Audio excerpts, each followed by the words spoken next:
Now therefore send and gather all Israel to me on Mount Carmel, the 450 prophets of Baal, and the 400 prophets of Asherah, who eat at Jezebel's table. 1 Kings 18:19. And Elijah said to them, Seize the prophets of Baal, do not let one of them escape. So they seized them, and Elijah brought them down to the brook Kishon and executed them there. Why did Elijah kill the 450 prophets of Baal, and how is it relevant today? During the reign of King Ahab and Queen Jezebel, the most wicked of all of Israel's rulers, a despicable evil was invited into the land due to the proliferation of immoral pagan worship. In 1 Kings 18, we witness the epic showdown on Mount Carmel between the prophet Elijah and the false prophets who served Jezebel. There were 850 prophets in total, 450 who served Baal, and 400 who served Asherah. Now Elijah calls down fire from heaven and accomplishes what the false prophets were not able to do through their pagan gods, proving that he served the one true God. After this, the Lord instructs Elijah to kill 450 prophets of Baal. But what about the 400 prophets of Asherah? Why didn't the prophets of Asherah be put to death? Because it was in Baal worship that the practice of child sacrifice was foundational.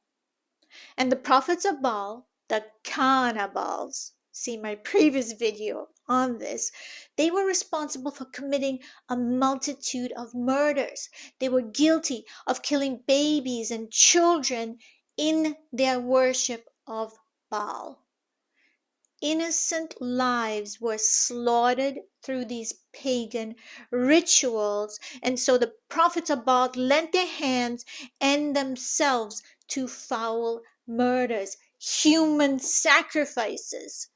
So it is understandable that those who reveled in horrific deaths would themselves face a violent death, because they were reaping what they sowed.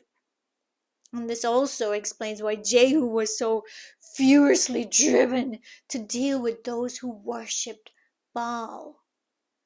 And this is why today, in this very season that we're in, the world is in such a state of dramatic upheaval.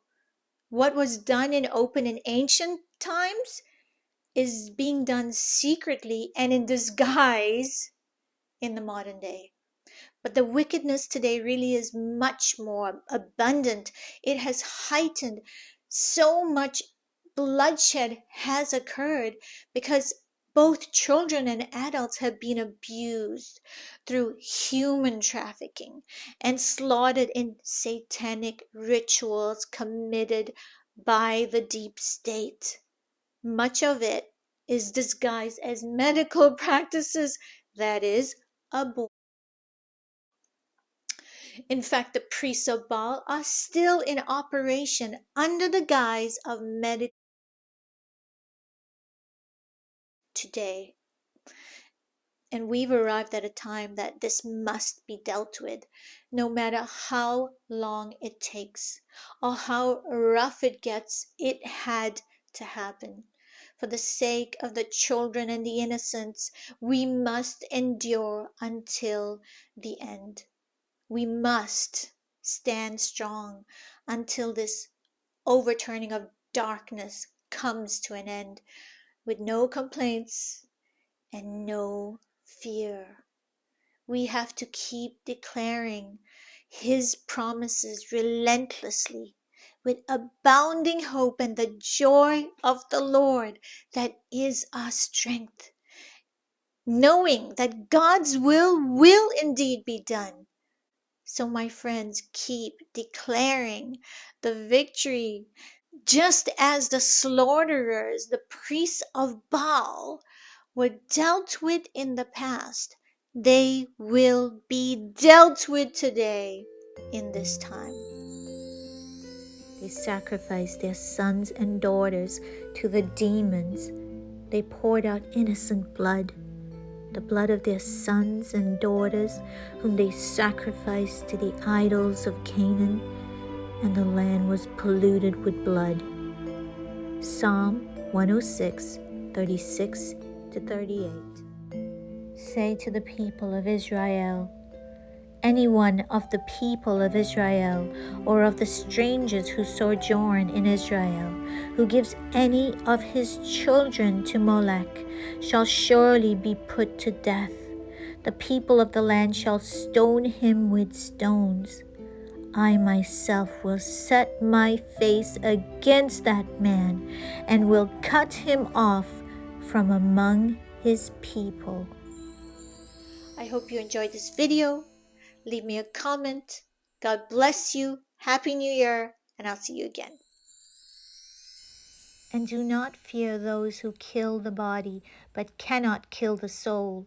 Rather fear him who can destroy both soul and body in hell. Matthew 10:8.